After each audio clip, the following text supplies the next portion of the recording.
I'm super excited to be here. My name is Fusion, and I just want to start by saying we're at war, yeah?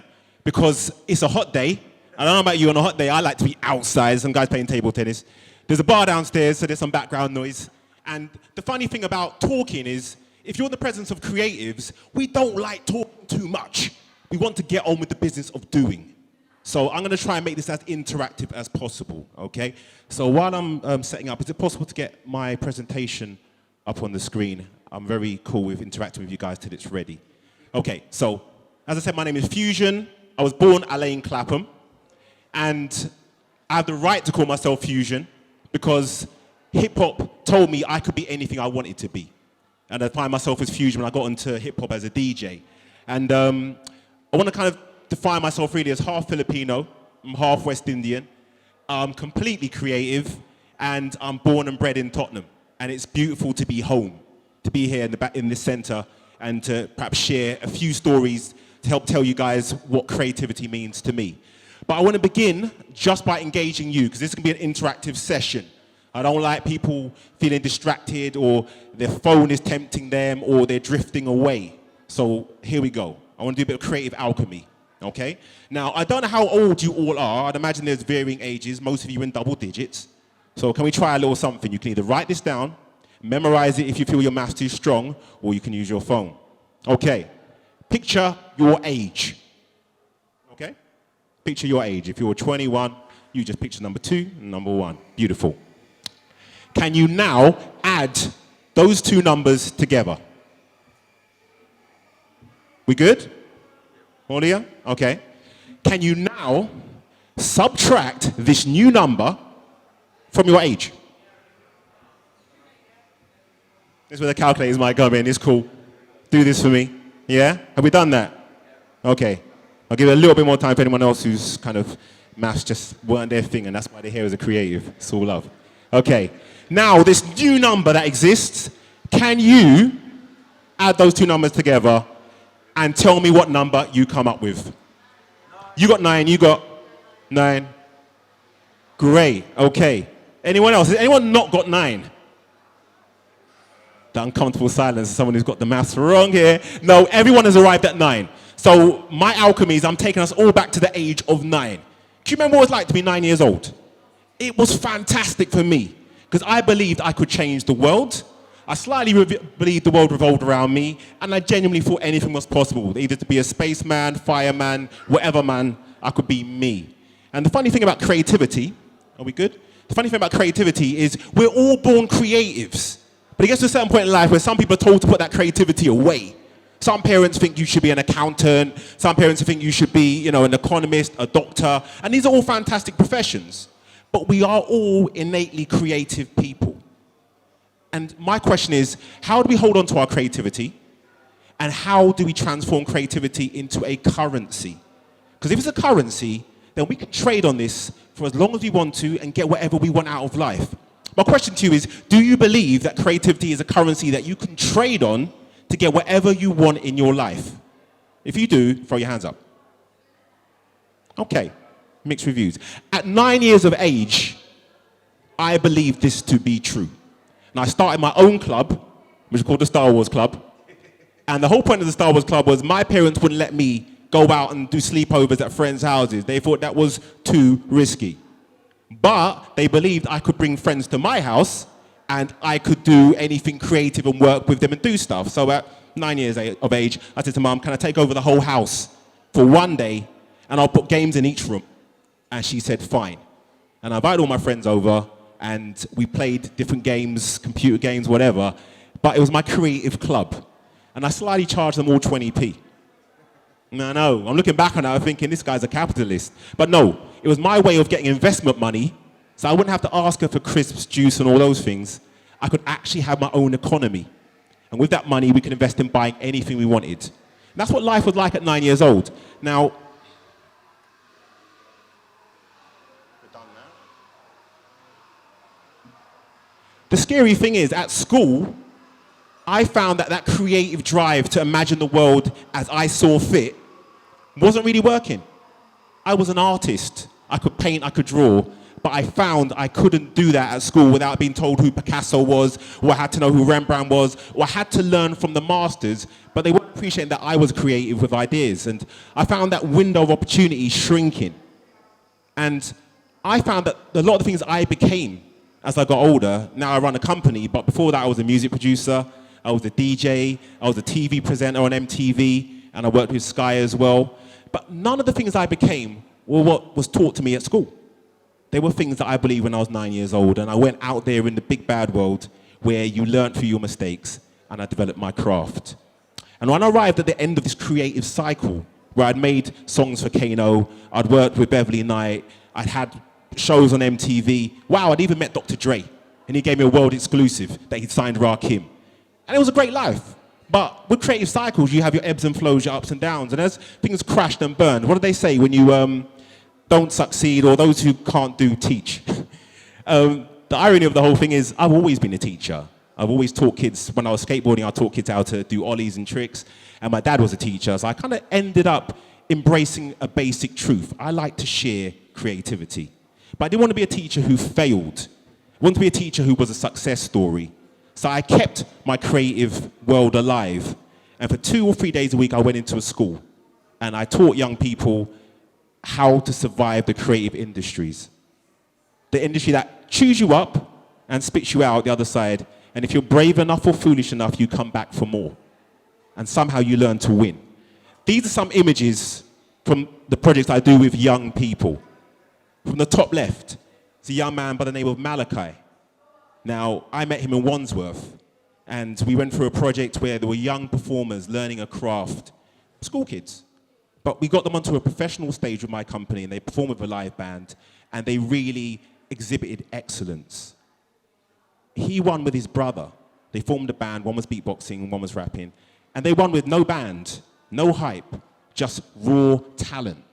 It's only afterwards I found out that he was in a Peru and he was struggling at school. It's kind of funny, schools don't always embrace creativity in its rawest form. They like things to be structured. And sometimes we like to break out of that box, and we were so grateful to meet him in the real world and to show him that he is a champion and he's gone on to do great things. This is an image in the middle from a space I run called Inspiration, which I'll tell you more about. What I love about the picture is there's a creative playing a game of chess with a young person, and it's fascinating that young people, stereotypically, you think a young guy who's dressed in street clothes is going to be into just spitting bars and computer games, but he seemed to have a passion for chess, and we discovered that just hanging out and socializing. These young people on the far right-hand side are the children, the little brothers, the nieces and nephews of my employees. And I wanted to have a day at work where your little brother, who does look up to you, or your niece, who's curious about what you do, can come to your workplace and actually see what you do, and just basically just remove the mystery. So they don't have to dream about what you do and learn about things. They can actually experience it with you. So that was them producing music. And this image on the bottom left is an artist called Mighty Mo from the legendary Heartless crew. He's a teacher like me. But what I like about this shot is he's performing. He's performed all over the world, battled So Solid crew, Page Go, a phenomenal group, Heartless crew. And he's there performing to his students. They have to realize that us as practitioners, we are alive, we're vital, we're relevant, and we have information to share. And we're, in his case, famous around the world. And they're privileged to have him in their classroom. And that's when they realize they're privileged. This image, Franklin might recognize one of the guys there. This guy is called Blingware. He's local to this space. And he's a graffiti artist, and he called himself a former naughty boy. Being out there, what people call vandalizing, other people will call street art. And he's managed to fashion that into a career where he's doing murals, visuals, and is a creative practitioner. And there's him basically working with another apprentice who's learning the ropes. And the last image is an amazing friend of mine by the name of Boy Wonder, who's actually probably done more with his 9-year-old self than I have, because he plays with Lego. And he's fully grown. And he works with Nokia, Channel 4, Converse, and he's world famous. He's made Lego pendants for Russell Simmons. Pharrell had a SpongeBob SquarePants pendant. And he's pursued this creative passion that he's had since a child and made it make sense. These are the people who live in my world. And it's a world of creativity and many possibilities. The world's called inspiration. It's a word I made up. And why not? Hip-hop told me I could make up anything. And the things I dreamed about didn't exist. If they did, I would have been first in the queue to join the club. The biggest fear you'll ever have as a teacher who loves and lives what they do is that you're educating young people for a world that doesn't exist. It's utopian. It's a meritocracy. But when they go out there and that young black kid who was me is viewed as a problem or viewed as a question mark or is viewed as urban, it's limiting because you haven't even asked the person how they define themselves yet. Yet we live in a world where people are constantly being defined by others. I wanted to flip that. I wanted to create a world where you could define yourself and by doing so attract people who are interested in your own definition. So why not make up a word? And the most beautiful thing is when I made that word up, I Googled it and there was nothing there. Now, the whole history of this philosophy, which began a year ago, is documented by that hashtag. And you can scroll down the timeline and see where we tried to start it, who came, who left, and who's there now. And it's a beautiful thing because I want this to be in the lexicon of language where people can say, you know what? That word now means creativity is a currency and we can trade. And you can recognize somebody in there already. That's Sarah, who was speaking earlier. I love the law of attraction. And I genuinely believe that by us being here today, we are like-minded. Because you could be out playing table tennis, you could be by the bar, but something matters here, which is why you're sitting to exchange. And this podium is irrelevant. You could be on this podium, you can be on this podium. We're really exchanging our views, our beliefs, and hopefully creating something bigger than just ourselves. Otherwise, we should just be here on our own. It's about community. And that's inspiration. You're all welcome. And these are the type of people who come to inspiration. I might just meet someone one day, and if they just feel right, they're coming. Because some of your friends, including my friends, I love them dearly, but they feel wrong for the next step in our lives. And it's one of the hardest things you'll ever have to accept. And the person who knows you from those pictures when you're wearing school uniform and your hair didn't look right, they're not coming with you on this trip. But the person you met today is going to transform your life because it feels like they're on the same page. So you guys are this creative community. These are people I've met through this journey, and I would trust them with my future because they're helping me build it. I can't do this on my own. This is Ashton, a filmmaker. He's out in America right now, pursuing his passion as a documentary filmmaker. This young lady on the right, I don't know who she is, but I know she came to look at art. And art is so important because I live in Edmonton now. It is a sterile environment devoid of beauty. Every patch of grass has now been built on. There is no art in the space. And when you deprive people of art and beauty, they struggle to find an external language to express themselves with. No wonder so many MCs and singers write songs, because there's nothing out there for them to feel. And we have people who create fantastic art, like Roxanne Williams, who's a collaborator of mine. And I refuse to open a space without her say so, visually, because she lives the aesthetic and visual lifestyle. And that's a counterbalance to what I do as an educator. I tell you, classrooms are the most dreadful aesthetic places in the country. Garish posters, uncomfortable chairs. You wouldn't decorate your house like that. So I want a space that feels beautiful, and I think we deserve that if we're going to be learning. A company down there called Prosper were brave enough to uproot, take their organization, open their laptops, and work in an open plan office environment. They're amazing. And young people, which is why we're here today, youth creativity. I want them to be in a building where everyone is living off their creative currency. So when they come out of education, they believe they can contribute and build this world because it deserves to exist. Be brave, take risks. Nothing can substitute experience. Classrooms that have practical exercises are limiting because in the real world, you fall, you bruise, you hurt. And it's the courage to get back up again that shapes you. So we believe in creative briefs for young people to fail, but in an environment where the failing isn't detrimental, it informs their learning. So when they graduate, they have the courage to make mistakes in the real world for the right reasons. So Paulo Coelho, fantastic author, and it's a quote which I definitely live by. And these are the young people who fall and fail, but they fall forwards. They don't fall and get back and get scared. They fall and realize it's not the end of the world. They've learned something pivotal, and they're going to invest that in the next opportunity. And I love this photograph because I believe every single one of them is going to go on to change the creative industries. The biggest myth that the industry tells young people is that the industry is in charge and that they are subservient. If I want to learn Snapchat, Instagram, WhatsApp, I'm not going to a 30-year-old or a 40-year-old or a 50-year-old, no disrespect to my elders and to my peers. I'm going to someone who's in their teens or someone in their 20s. They are the new digital experts. And if they're imbued with confidence and they learn to fall, fail, and succeed, they're going to contribute to this creative economy in ways that will change it forever. We need to stop treating them like children and start treating them like creatives who can contribute to this economy, because it's one of the biggest economies in this country. So they're event managers. This event called True School is about old school and new school sharing a stage.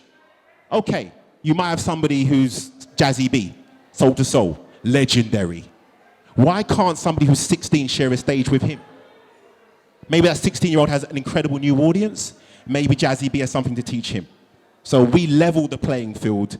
We have a live band, and they play for both the legend and the emerging artist. And if we get it right, that emerging artist will go on to become the legend. And that legend can say, I watched that person begin their creative journey.